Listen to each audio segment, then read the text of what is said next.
வணக்கம். இது தமிழ்லங்கா செய்திகள். முதலில் தலைப்புச் செய்திகள். கொடூரமான முறையில் எரித்து கொலை செய்யப்பட்ட தாய். முக்கிய நிபந்தனைகளுடன் சுரேஷ் சலவின் மனைவி சிஐடிக்கு அவசர கடிதம். கொழும்பில் முன்னணி ஹோட்டல் அறையில் பெருந்தொகை போலி டொலர்களுடன் சிக்கிக் கொண்ட பெண். இலங்கை கடன் அட்டை வைத்திருப்போருக்கு முக்கியமான அறிவித்தல். சங்கீதன் கைதில் மறைக்கப்பட்ட ஆபத்தான விவகாரம் உடைக்கப்படும் மர்ம முடிச்சுக்கள். நெதன்யாகுவுக்கு எந்த அதிகாரமும் இல்லை, கடுமையாக சாடிய டொனால்ட் ட்ரம்ப். மத்திய கிழக்கில் மீண்டும் வெடித்த போர். ஈரான் மீது இஸ்ரேல் பதில் தாக்குதல். வெளிநாடொன்றில் பாரிய நிலநடுக்கம். விடுக்கப்பட்டுள்ள சுனாமி எச்சரிக்கை. ஈரானின் சொத்துக்களில் கை வைத்த அமெரிக்கா. கிளம்பியுள்ள கடும் எதிர்ப்பு. யாழில் தாக்குதலை தாங்கிக் கொள்ள முடியாத குடும்ப பெண் எடுத்த முடிவு. மரணம் நெருங்குவதாக உணர்கிறேன். தமிழர் பகுதியில் பரபரப்பு. காணாமல் போன அரசு அதிகாரி பாலடைந்த கிணற்றிலிருந்து சடலமாக மீட்பு. தென்னிலங்கையில் பேஸ்புக் விருந்து முற்றுகை. பெண்கள் உள்ளிட்ட 25 பேர் கைது. மொனராகலை கொடிகமுவ முஸ்லிம் கிராமத்தில் வசிக்கும் 4 பிள்ளைகளின் தாயொருவர் கொலை செய்யப்பட்டுள்ளார். நேற்று அதிகாலை பெட்ரோல் ஊற்றி தீ வைக்கப்பட்ட நிலையில் பியகம் ஆதார மருத்துவமனையில் அனுமதிக்கப்பட்ட போது அவர் உயிரிழந்தார். உயிரிழந்தவர் பிபில கொடிகமுவம் முஸ்லிம் கிராமத்தைச் சேர்ந்த ரினோஷா உம்மா என்ற 4 பிள்ளைகளின் தாயாவர் என்று தெரிவிக்கப்பட்டுள்ளது. பிள்ளைகள் மற்றும் கணவருடன் இரவு உணவின் பின் உறங்கச் சென்றார். பிள்ளைகள் தனி அறையொன்றில் உறங்கிக் கொண்டிருந்தனர். இந்நிலையில் அதிகாலை அறையில் தீப்பழம் எறிவதைக் கண்டு பிள்ளைகள் கதற திறந்து பார்த்தபோது தாய் தீப்பற்றி எறிவதைக் கண்டுள்ளனர். தீயை அணைத்து அவரை பிபில் ஆதார மருத்துவமனையில் அனுமதித்த போதும் அவர் உயிரிழந்தார். அவர் மீது பெட்ரோல் ஊற்றி தீ வைத்ததாக சந்தேகப்படும் கணவர் தற்போது பிரதேசத்தை விட்டு தப்பியோடி தலைமறைவாகியுள்ளதாக தெரிவிக்கப்பட்டுள்ளது. அரச புலனாய்வு சேவையின் முன்னாள் தலைவர் சுரேஷ் சலவின் மனைவி மனோரி சாலே குற்றப்புலனாய்வு திணைக்களத்தின் பணிப்பாளர் ஷானி அபேசுகரவுக்கு கடிதம் ஒன்றினை அனுப்பியுள்ளார். அந்த கடிதத்தில் சுரேஷ் சலவின் உயிரை காப்பாற்றுவதற்கான சில முக்கிய கோரிக்கைகள் உள்ளடக்கப்பட்டுள்ளதாக தெரிவிக்கப்படுகிறது. மேற்படி கடிதத்தில் தனது கணவர் தற்போது தேசிய வைத்தியசாலையில் அனுமதிக்கப்பட்டு சிகிச்சை பெற்று வருவதாகவும் தமக்கும் தமது குழந்தைக்கும் அவரை தொலைவிலிருந்து பார்ப்பதற்கு அனுமதி வழங்கப்பட வேண்டும் என்றும் தெரிவிக்கப்பட்டுள்ளது.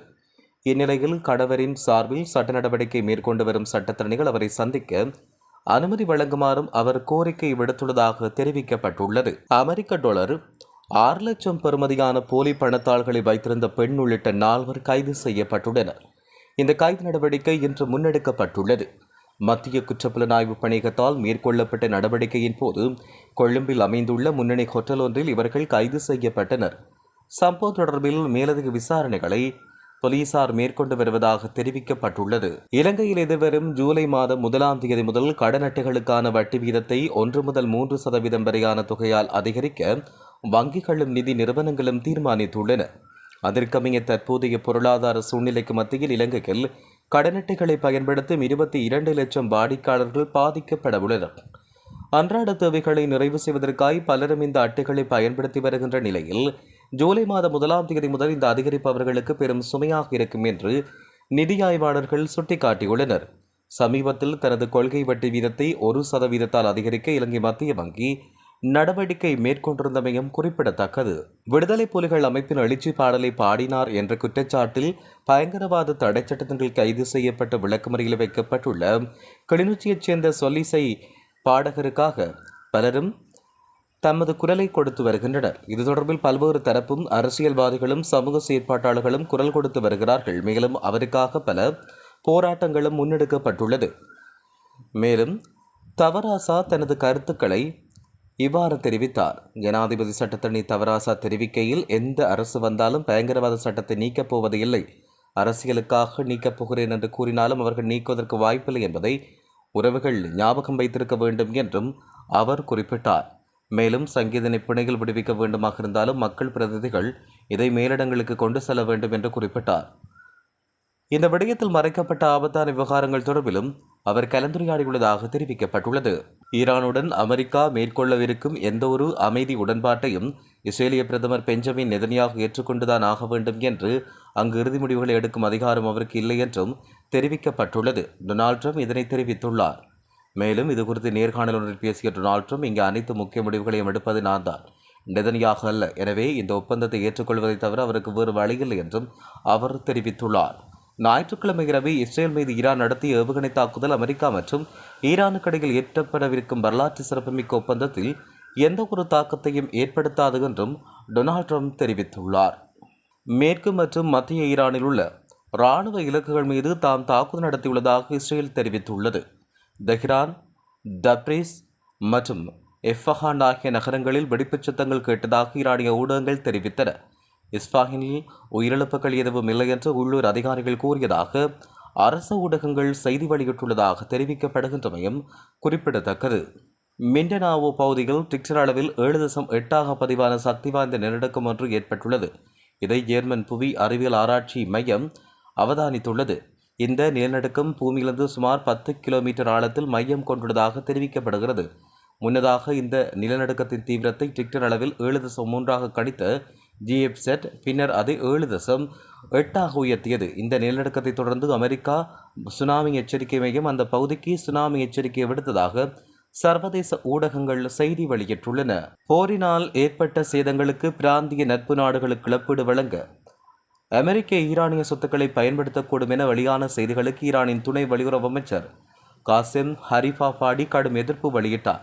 இதுகுறித்து பேசியவர், பிராந்திய அரசாங்கங்கள் ஈரானிடம் இழப்பீடு கூறும் தார்மீக நிலையில் இல்லை என்றும் தெரிவித்தார். மேலும் ஈரானின் சொத்துக்கள் ஒன்றும் அமெரிக்காவுக்கான போர்க்கொள்கை பொருட்களோ அல்லது அது நட்பு நாடுகளுக்கு பணம் வழங்குவதற்கான ஒரு நிதியோ அல்ல என்று அவர் தனது எக்ஸ் தளத்தில் பதிவிட்டுள்ளார். யாழ்ப்பாணம் நீர்வேலி பகுதியில் கணவரின் கொடூர தாக்குதலை தாங்கிக் கொள்ள முடியாத மனைவி மண்ணெண்ணெய் ஊற்றி தீமூட்டிக் கொண்டார். 3 பிள்ளைகளின் தாயான ஒருவரை இந்த விபரீத முடிவை எடுத்துள்ளார். நீர்வேலி பகுதியில் வசித்து வந்த குறித்த குடும்ப பெண் கணவனால் தொடர்ந்து சித்திரவதைகளை அனுபவித்த நிலையில் கோப்பாய் போலீஸ் நிலையத்தில் 3 தடவை கணவருக்கு எதிராக முறைப்பாடு செய்தார்.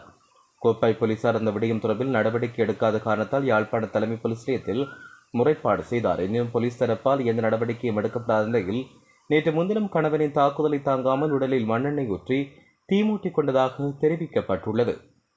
தடுப்பு காவலில் வைக்கப்பட்டுள்ள அரச புலனாய்வு சேவையின் முன்னாள் பிரதானி சுலேசலை தமது உடல்நிலை குறித்து கடும் அச்சம் வெளியிட்டதோடு கண்களை தானம் செய்யும் இறுதி உயில் சாசனத்தை தயாரிப்பதற்கு தேவையான ஆவணங்களை உடனடியாக கொண்டு வருமாறு தனது சட்டத்தரணிகளும் அறிவித்துள்ளதாக தெரிவிக்கப்படுகிறது. இது தொடர்பில் குற்றப்புலனாய்வு திணைக்களத்தின் பணிப்பாளர் ஷானி அபியேசகருக்கு அனுப்பப்பட்டுள்ள கடிதத்தில் சுரேசலை தனது இறுதி விருப்பங்களை சட்ட ரீதியாக பதிவு செய்ய வேண்டிய அவசியம் ஏற்பட்டுள்ளதாக கருதுவதால் அதற்கு வேண்டுமான ஆவணங்களுடன் சட்டத்தரணிகள் உடனடியாக அவரை சந்திக்க அனுமதி வழங்கப்பட வேண்டும் என்று கோரிக்கை விடுக்கப்பட்டுள்ளது.